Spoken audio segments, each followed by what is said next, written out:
చలపతి గారు అన్న రండి. మీరు కూడా వాయిస్ తెలంగాణ ప్రజలందరికీ నమస్కారం. ముఖ్యంగా ఖమ్మం మీడియా మిత్రులకు నమస్సుమాంజలి తెలియజేసుకుంటూ ఈరోజు తెలంగాణలో ఒక ప్రత్యేకమైన ఎన్నిక జరుగుతూ ఉంది. ఆ ప్రత్యేకమైన ఎన్నిక జరగడానికి కారణం పల్లా రాజేశ్వరరెడ్డి గారు సిట్టింగ్ ఎమ్మెల్సీ, మరి ఈరోజు జనగాం ఎమ్మెల్యేగా ఉండడం వల్ల వచ్చినటువంటి ఎన్నిక. ఈ ఎన్నికలో మరి ఏవైతే వాగ్దానాలు కాంగ్రెస్ పార్టీ తన మేనిఫెస్టోలో పెట్టిందో 100 రోజులు గడిపే లోపే మేము వీటిపైన కొన్ని స్టెప్స్ తీసుకుంటాం, నిర్ణయాలు తీసుకుంటామన్నారు. కానీ ఈ రోజు వరకు తీసుకోలే. ఈరోజు 2 లక్షల పోస్ట్ అన్నారు. ఆ 2 లక్షల పోస్ట్ ఏందో కనీసం review meeting, department wise review meeting కూడా జరగలే. అవి గ్రూప్ 1 పోస్ట్లా, గ్రూప్ 2 పోస్ట్లా, గ్రూప్ 3 పోస్ట్లా, గ్రూప్ 4 పోస్ట్లా, ఊబర్ పోస్ట్లా, జొమాటో పోస్ట్లా, ఏ పోస్టుల కింద 2 లక్షల పోస్టులు అవి పెట్టలే. నంబర్ 1. రెండవది, ఈరోజు మేము స్వచ్ఛందంగా పృథ్వీరాజ్ అన్నతోని, విఠల్ అన్నతోని, నేను నిరుద్యోగులు వీళ్ళందరితో కలిపి మరి దాదాపు 2,67,326 పోస్టులు ఒక్కొక్క డిపార్ట్మెంట్లో ఎన్నెన్ని ఉన్నాయని చెప్పేసి రీసెంట్గా పవర్ పాయింట్ ప్రెజెంటేషన్ ఇవ్వడం జరిగింది. కానీ ప్రభుత్వం అంత యంత్రాంగం పెట్టుకొని చీఫ్ సెక్రటరీ ఉంటారు, పోలీస్ పటేళ్ళు ఉంటారు, పోలీసులు ఉంటారు, డీజీపీలు ఉంటారు, చీఫ్ సెక్రటరీ ఉంటారు, ప్రిన్సిపల్ సెక్రటరీ ఉంటారు, ఇంత పెద్ద వ్యవస్థ ఉంటుంది. కానీ కనీసం ఎన్ని పోస్టులు ఉన్నాయి, ఎన్ని ఉన్నాయి చేయలేదు. ఒక 753 పోస్టులు తీసే వరకు మొసొచ్చింది. ఆ మొసొస్తే ఆ కనీసం నేనుంటేనేమో అని చెప్పేసి ఈరోజు తెలంగాణలో ప్రతి విద్యార్థి తల ఎత్తకుండా నేచర్ కాల్స్ కూడా పోకుండా, నీళ్లు దాగకుండా, ఈ ఎండల ఇక్కడ మన ఖమ్మం లైబ్రరీలో వాష్రూమ్ కూడా ఉండేది, టాయిలెట్స్ కూడా బరాబర్ ఉండవు. ఇటువంటి జాగాలలో వారు కూకొని పొద్దుమాపు ఎగ్జామ్ ప్రిపేర్ అవుతాం. తీరా ఎగ్జామ్ పాస్ అయిన తర్వాత ఏమవుతుంది తెలుసా? రీసెంట్గా ఏఈ పోస్టులు ఉన్నాయి, 1584 పోస్టులు 2024 పడ్డాయి. దాని మీద కోర్టు కేసులు, ఆ కేసులు, ఈ కేసులు అన్నీ అయిపోయినాక, సర్టిఫికేట్ వెరిఫికేషన్ అయిపోయినాక ఆర్డర్ ఇవ్వడానికి కూడా పానం ధరిస్తలేరు. వాళ్ళకు ఇవాళ దాకా ఆర్డర్ ఇవ్వలేదు, సర్టిఫికేట్ వెరిఫికేషన్ ఇవాళ దాకా వాళ్ళు ఆకాశం దిక్కు చూసుకుంటూ కూర్చున్నారు. 2 సంవత్సరాలు అయిపోయింది. అంటే ఈ విధంగా 46 జీవో పట్టుకొని వచ్చి 150, 145, 130 మార్కులు వచ్చిన వాళ్ళకు నౌకర్లు రాలేదు, 50 మార్కులు వచ్చిన వాళ్ళకి నౌకరు వచ్చింది. 50 మార్కులు వచ్చిన నౌకరు అంటే ఎందుకు ఇచ్చిందో తెలుసా? వాళ్ళు రేవంత్ రెడ్డి అసలు వాళ్ళు. ఈయన కూడా 46 జీవో కింద ముఖ్యమంత్రి అయినాడు. కాబట్టి 46 జీవో ఏంటంటే అనర్హులు, అర్హత లేనోళ్ళు నౌకర్లు సంపాదించేటోళ్ళు 46 జీవో వాళ్ళ కోసం తెచ్చినారు. 50 మార్కులు, 45 మార్కులు, 35 మార్కులు, 60 మార్కులు వచ్చిన వాళ్ళకి ఇస్తారు. దేహ దారుణ్యం ఉండదు, ఫిజికల్ ఫిట్నెస్ ఉండదు వాళ్ళకి. ఏం వాళ్ళకి ఆ ఫిట్నెస్ లేని వాళ్ళు మంత్రులు, ఎమ్మెల్యేలు కూడా కావచ్చు. ఆ కోవల రేవంత్ రెడ్డి గారు 46 జీవో కింద ముఖ్యమంత్రి అయ్యిండు. దాని కిందనే ఈరోజు వాళ్ళను ఈరోజు ఎన్నికలు ఉన్నాయి కాబట్టి వాళ్ళని ఏదో అయాన భయాన చేసే ప్రయత్నం చేస్తూ ఉంటారు. ఈరోజు వీళ్ళ గొంతు, నిరుద్యోగుల గొంతు వినిపించడానికి ఈరోజు TSPS క్వశ్చన్ పేపర్ లీకేజ్ పైన నేను హైకోర్టులో నా పిటిషన్ ఇయాటి కూడా లైవ్లో ఉంది, నడుస్తూ ఉంది. రేపు నిరుద్యోగులకు గలమిపుతాడు. ఈరోజు కేసీఆర్ అంతి ప్రభుత్వం మీద 179 కేసులు వేసిండు. కాళేశ్వరం కానీ, మిషన్ భగీరథ కానీ, మిషన్ కాకతీయ కానీ, ప్రతి కేసు ధరణి కానీ ప్రతి కేసు ఈయన వేసిండు. రేపటి దినాన వీళ్ళ తరపున నిలబడతారేమో, తెలంగాణ ఒక మహాయుద్ధం జరగబోతుందేమో, తెలంగాణ నిరుద్యోగులు రేపు యువతరం రేపు రోడ్డు ఎక్కబోతుందో ఏమో, రేపు మా మీద కన్ను ఎర్ర చేస్తారో ఏమో.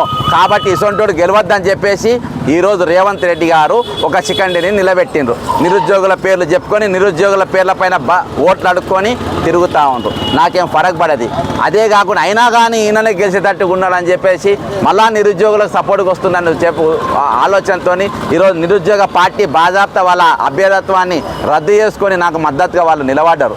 కాబట్టి వీళ్ళు కూడా నిలబడ్డారనే ఉద్దేశంతో ఈరోజు 7 మంత్రులు, 27 మంది ఎమ్మెల్యేలు, 34 మంది కోఆర్డినేటర్లు ప్రపంచ చరిత్రల, ముఖ్యంగా భారతదేశ చరిత్రలో ఒక ఎమ్మెల్సీ ఎన్నికకు ఇంత పెద్ద యంత్రాంగాన్ని దింపిన ఏకైక వ్యక్తి ఎవరనంటే ముఖ్యమంత్రి రేవంత్ రెడ్డి గారు. అంతేకాకుండా అయినా డౌట్ వచ్చింది, అయ్యో ఇంతగానో దింపినా ఓడిపోతాం ఏమంటే ఈరోజు కమ్యూనిస్టులు దింపిండ్రు.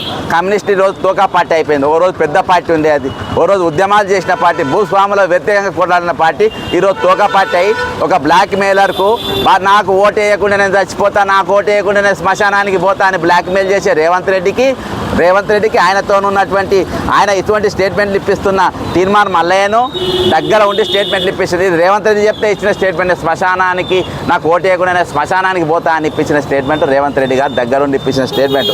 అంత బ్లాక్మెయిల్ చేసినాక అటువంటి బ్లాక్మెయిల్కు ఈరోజు సిపిఎం మద్దతు తెలిపిందంటే మీరు ఎక్కడున్నారో మీరు ఆలోచించండి. ఈరోజు మీ పరిస్థితి ఏందో మీరు ఆలోచించండి. కాబట్టి ఈరోజు నిరుద్యోగుల తరపున మీరు నిలబడాలి, భూమి కోల్పోతున్న వారి తరపున నిలబడాలి, దగా పడుతున్న వారి వ్యవస్థ పైన మీరు నిలబడాలి. ఇవన్నీ నిలబడకుండా ఈరోజు మీరు ఎక్కడ ఉన్నారనేది ఆలోచించుకోవాలి. ఈరోజు ఒకటే చెప్తున్నా, రేపు ఖచ్చితంగా ప్రతి ఖాళీ నింపుతాం.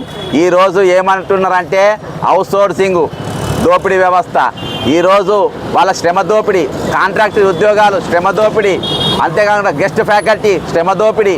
ఈరోజు ఇష్టానుసారంగా టెట్ ఫీజులు పెంచుతారు, మీరు రిక్రూట్మెంట్ ఫీజులు పెంచుతారు, గ్రూప్ 1 ఫీజులు పెంచుతారు, పిహెచ్డి స్కాలర్షిప్లు ఇయ్యరు. అనేకమైన అంశాల మేనిఫెస్టోలు పెట్టుకొని ఈరోజు నేను నిరుద్యోగుల మధ్యలో గ్రాడ్యుయేట్స్ మధ్యలో రేపు పోతా ఉన్నా.